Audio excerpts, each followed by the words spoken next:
Welcome to Candid Conversations with Dr. Mayfield. This episode is sponsored by Mayfield Counseling Centers, helping you find clarity, hope, and purpose.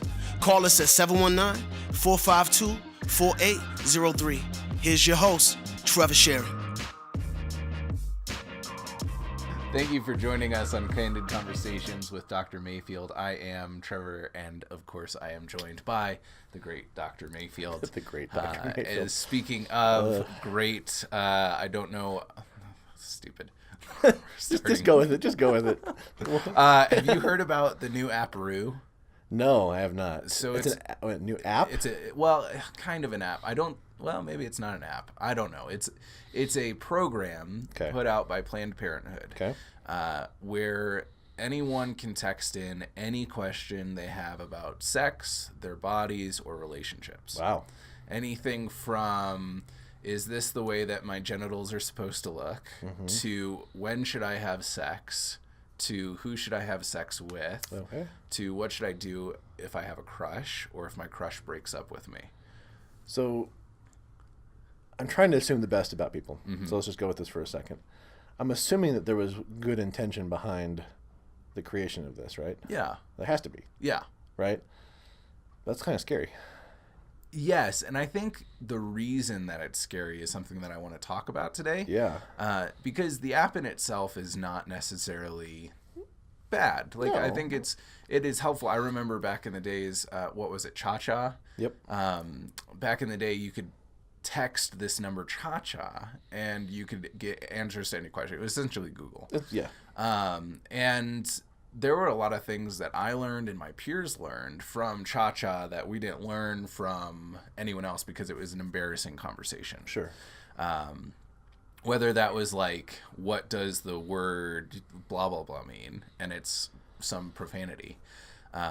Or if it was something about sex. And I think this isn't like new. It's been around. This kind of thing has been around. Well, yeah, and I think it's been around. I mean, I'm thinking about the bill that is going before the House Judiciary Committee, or was it the House Committee, or whatever it is, this week, on the banning of abstinence-only education in schools. Do I disagree with their wording in that? Well, I think we need to educate our kids well, right? Yeah. And so abstinence only. Okay, I get maybe why they're using that, but if you dig down, I've spent some time this last week reading the bill. It's limiting a lot of free speech, and free expression, and that's where it gets a little bit scary, because it's doing is it's taking away, it's telling us as a society how and when and where we should be talking to our kids about these things. Yeah. And the same thing with this app, right? Well, and I did some research on the app this morning and wanted to dive in a little bit so that I'm educated when we start talking about it. So it's Roo, R-O-O, like R-O-O. The kangaroo from Winnie the Pooh. Yep, and it only works on your phone. So you go to roo.com or roo.plannedparenthood.org and you type in your question like it's a texting app, and they'll pull up articles once they've completed your question and given you an answer, and they send you memes or GIFs or whatever. And I pulled up one of the suggested articles that they were giving because I asked the question, like, when should I have sex? And they said the average person has sex at 17, and which coincidentally is the age of consent in the state of Colorado, at least. Go figure. Yeah. And then they also had one small sentence in it that was saying you can be abstinent, which means you just don't have sex. And some people don't have sex for a long time, or they don't have sex ever, and that's cool too. So there is it was a tiny aspect that I wasn't expecting from the app. Sure. Where they're actually, because I expected them to say, go the opposite direction of being able to say, like, it's okay to not have sex. But here's the thing. I think that's all well and good, but I think it negates the bigger picture, right?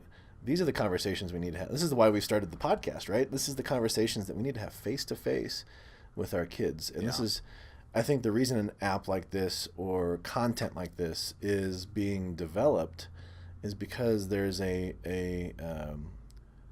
recognition that these things aren't being done. And so Yeah. how do we keep our kids safe? And so I appreciate whether politically I agree with Planned Parenthood or not, I agree with the desire to want to help. Yeah. But I think it creates a bigger problem. Right, because they're filling a hole in the wall that is obviously there. We're not having these conversations the way we should be. It's like filling a hole in the wall, but you look and follow this crack, and the whole foundation's about ready to fall apart. Yeah. Right? It's not addressing the foundational issues. Well, and I think, my dad would back me up on this. He believes that the foundation of society, or he calls it the facilitating womb, is the family. Right. And that is the foundation of culture and society. Sure. And we've seen over the past several decades that is being broken. And not just it is broken, it is being broken piece by piece. And I think that this is just one more of those aspects that is really essential, and we can do something about it. It's just going to take effort, and when we don't put out the effort, there are groups that are going to be able to monetize off of filling that gap, and there's good and bad attached to that always. Well, you think about it. We as parents have maybe whatever excuse might be, right? We never had the example. Fine. Are you a lifelong learner? If you're a lifelong learner, figure it out for your kids. Change the tide, right? Don't just have that fixed mindset that this is the way it was, this is the way it's going to be. But I think as a Western society, we have grown inept in our emotional regulation. We've grown inept in the ability to have conversations. I just did a talk this last weekend on the social media and the teenager, a parent's guide, and I'm talking about things that I've taught myself that doesn't come naturally because I'm not this tech guru or whatever. Right. But I'm watching the faces in the audience of 50 to 100 parents going, this is new information to them, and this has been around a while. So we've stopped being those lifelong learners in that sense as well, or we look at something that's uncomfortable and go, I don't know how I want to navigate that. And I'm not saying I'm the best parent ever. I think I try to be a really intentional parent and have age appropriate, like we talked about last episode, of having these age appropriate conversations with our kids.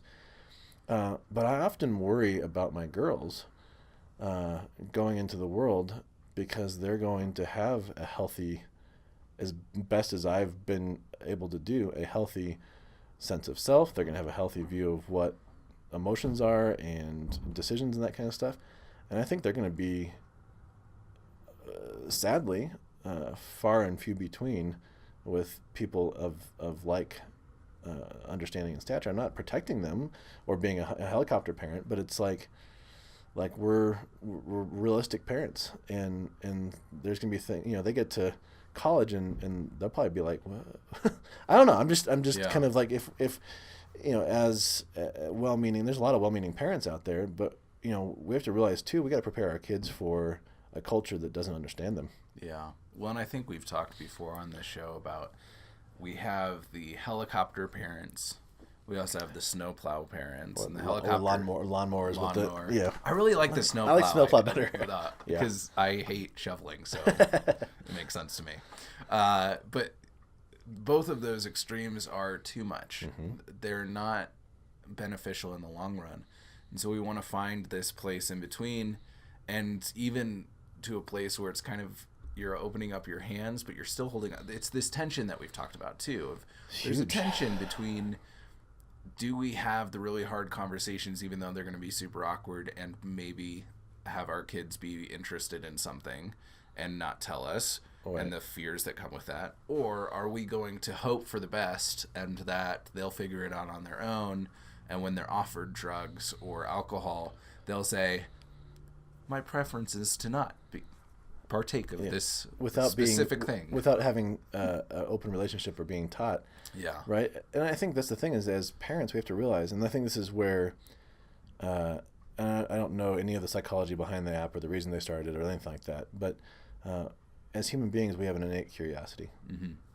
Nothing wrong with that. It's actually a beautiful thing, right?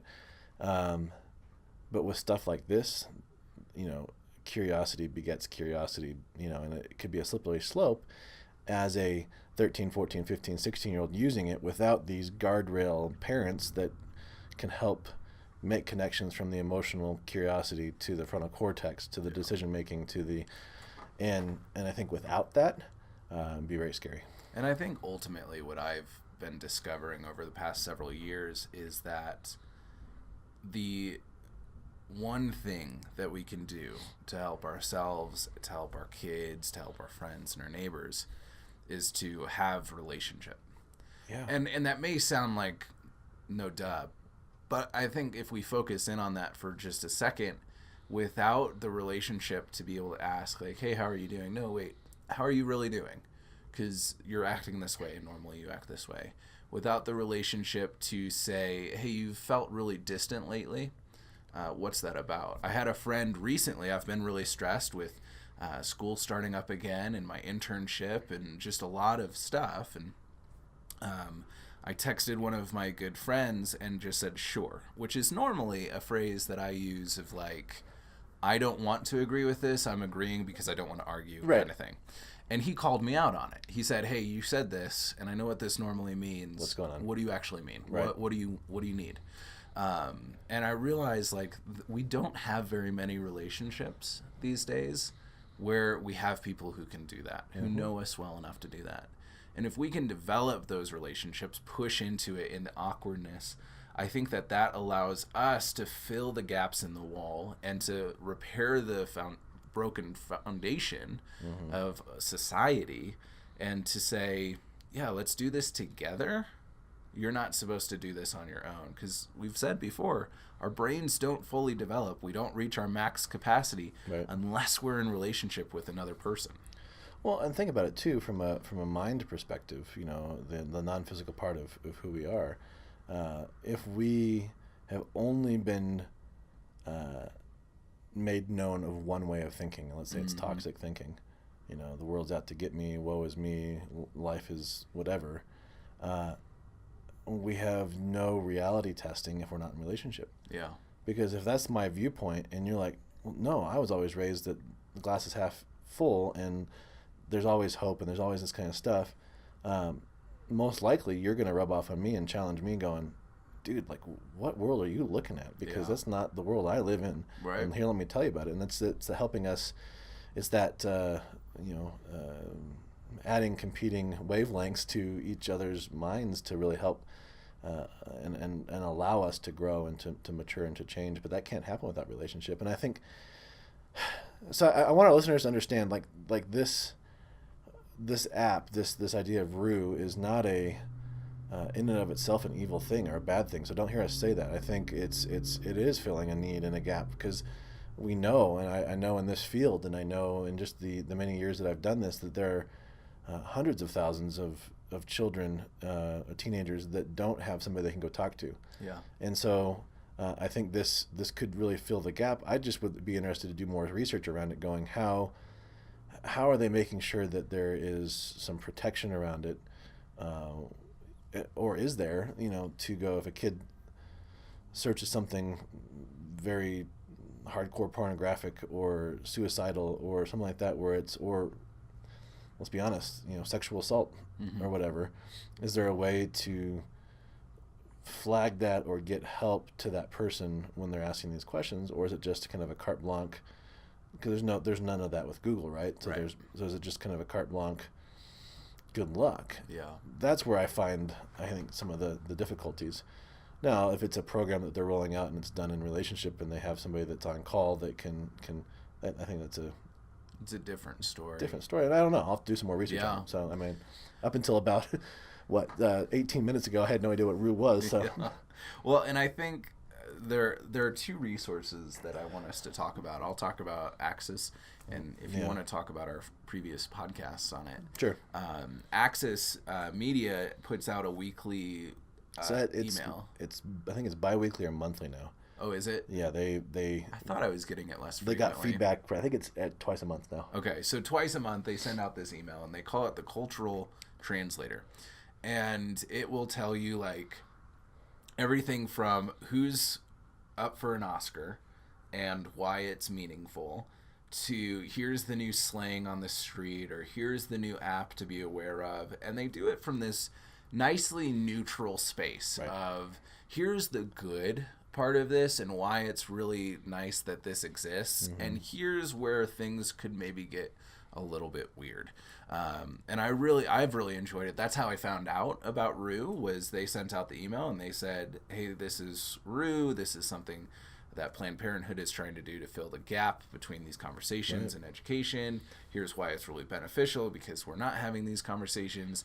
Here's the problem. We're not doing this in relationship, and our families should be the origin for these conversations. And so really beneficial. I'd encourage you, if you're trying to push into these conversations a little bit more with your teens especially. Is it access.org or access.com? I think it's access.org. I'll put the link in the description below for you. That's good. And also, I mean, we've spent this last year, actually, I just got a Facebook reminder that we launched our podcast a year ago. Yep. Which is kind of fun. For those of you that have listened for the last year, thanks for putting up with us, and I hope it's been beneficial. I think we're getting close to 10,000 listens, which is a pretty cool milestone for a 1 year, at least in my mind, podcast. Yeah. But starting from nothing, right? Nobody knew who we were, and nobody still knows who we are. And now 50 people know who we are. But I want you to go back, and I want you to, if you haven't listened to even just the 3-part series, How to Talk to Your Kids About Sex, I think that is a really good series to just kind of listen to from a parental standpoint of how do I and maybe you've already talked to your kids about sex, but maybe you're going, how do I talk to my kids about drugs, or how do I talk to my kids about whatever it might be, and doing it in a way that is honoring and respectful and protective and all that kind of stuff. So I think that David Galvan, who was our guest at those 3 episodes, did a really good job of kind of walking us through those, in some ways, baby steps on how to do it well. But let me be really honest. It's not about having these hard conversations as much as it is taking stock of the relationships and the connections that you have in your family. Because, yes, a conversation might be awkward, but if I don't have a relationship with my son or my daughter, or, if I'm, some of you are raising grandkids, some of you are raising, nieces and nephews, or you've got stepchildren or adopted kids, or whatever that might look like. It's more about that relationship. So, in some ways, go back and listen to some of our episodes about the importance of connectedness and relationship and that kind of stuff, because I really believe we could have any conversation we want to if we're in relationship. Mm-hmm. I can come to you or my wife or others and say, hey, something you said a couple weeks ago really bothered me, and I know you didn't. I want to know your intention behind that. I'm not accusing you of anything, right? But if I had just met you and you'd said something like, nah, I'm not gonna engage, or if we've not been in a relationship for the last couple of years, or whatever it might be, right? Yeah. But the freedom and the comfortability within relationship, and parents and whoever's listening, like, this is our responsibility. We can't just kind of toss up a leaf in the wind and go, oh, I hope it lands back on the tree. Right. We have to really be intentional about this. Yeah. Relationships are just an essential part of being human. We need them, and we need quality relationships. And I think that we're in a day and age where the word relationship is being used as much as the word love to mean so many different things on the spectrum.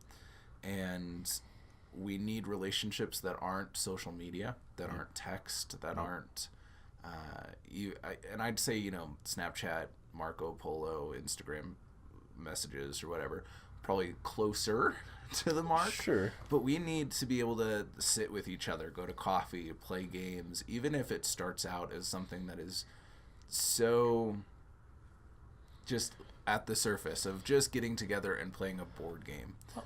I like that you said that, because I was just thinking as you were talking. So at home I've got a pretty sweet study, and I've got a leather couch in there, but I love vintage things, and about a year ago I found this record player and receiver. And those of you who are laughing going, vintage, well, okay, I grew up with the record player in the 80s, but it's nowadays it's all digital. But there's something about slowing down, and so my wife and my girls had a long day yesterday, and they're just kind of figuring out today, and we homeschool, and I said, you know what, go into my office, close the door, put on a record, and just kind of hang out today. And it's that intentionality, but it's almost how do we pull back from the digital stuff, the busyness. That's why I'm glad you said board game. Like, no, don't get on and play internet Fortnite or whatever it might be, but pull out a board game, pull out a card game. You sounded so old. I saying did internet Fortnite. Didn't I sounded really old. Well, I'll take it. I'll go with it. Sorry, I couldn't I'm on let the you go. downhill slope to 40 here, so it's okay. No, but you know what I mean. I mean, it's getting back to those basics. Yeah. And there's something. I know you and I love board games, and there's not some people don't, but try it. Yeah. Try something that's not digital. So if you have a fireplace, turn the fireplace on, light the fireplace, sit around with a cup of tea tonight, and just hang and talk. And super shameless plug, my other podcast, Yeah, go for it. Superpowers, is putting out a episode on board games that my co-host and I love this week. Just going through 10 or so of them that we've really enjoyed and how they're easy to play with other people, story driven. And so if you're looking for suggestions on what board games to play, I'll put a link to that. Yeah, Praying for Superpowers on SoundCloud and iTunes. It's a fun podcast to listen to as well. Well, thanks for educating me today on something that I didn't know about. But it's funny. I think everything that's new is not new. Yeah. And because it can come back through the filter of what should be. Right. It gives us enough to talk about. Exactly. I'm grateful for our relationship and that we are able to have some of these conversations together. And, likewise. I hope that our listeners and viewers are able to do the same. Thank you for joining Candid Conversations. If you would like more information, go to mayfieldcounseling.com/Candid Conversations and check out our Facebook page, Candid Conversations with Dr. Mayfield.